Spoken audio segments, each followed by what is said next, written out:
ઉના શહેરની સાઈડડી હાઈસ્કૂલ ખાતે આગામી તારીખ 16ના રોજ માતા પિતા વિનાની 18 દીકરીઓ માટે થઈ અને સમૂહ લગ્નનું ભવ્ય આયોજન કરતા ગીર સોમનાથ તેમજ જૂનાગઢ જિલ્લાના કોળી સેનાના પ્રમુખ દીપાબેન બાંભણિયા.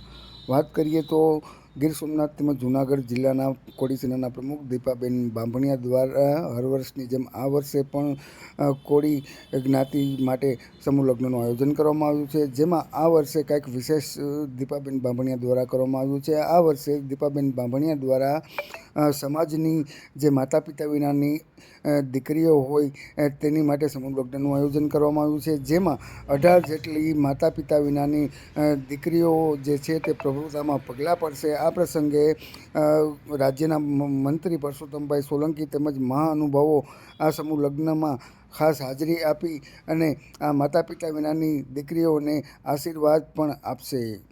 આપનો પરિચય. નમસ્કાર, હું દીપાબેન બાંભણિયા, કોળી સેના પ્રમુખ, ગીર સોમનાથ જિલ્લા તથા જૂનાગઢ જિલ્લા. ભાભી, ખાસ વાત કરવામાં આવે તો આ ત્રીજો સમૂહ લગ્ન છે અને આ સમૂહ લગ્ન જે છે તે કંઈક વિશેષ છે. કેટલી દીકરીઓ પરણવાની છે અને શું વિશેષતાઓ છે? આ સમૂહ લગ્ન 16/2ના રોજ હાઈસ્કૂલમાં યોજાવાનો છે અને આ સમૂહ લગ્નમાં કોળી સમાજની અમે માતા પિતા વગરની દીકરીઓને સ્થાન આપ્યું છે, કારણ કે એવી દીકરીઓને અમે આમાં જોડીએ છીએ કે એ દીકરીઓની ચિંતા સમાજ કરે છે અને એમના માતા પિતા બની અને એ દીકરીઓને અમે સાર્થક કરીએ છીએ કે એમનું લગ્ન જીવન સુખી રહે. ખાસ કેટલી દીકરીઓ પણ છે? 18 દીકરીઓ પરણે છે. ખાસ વાત કરવામાં આવે તો આ સમૂહ કોળી સમાજનો મોટો સમૂહ લગ્ન છે, એમાં કોણ કોણ ખાસ હાજરી આપશે?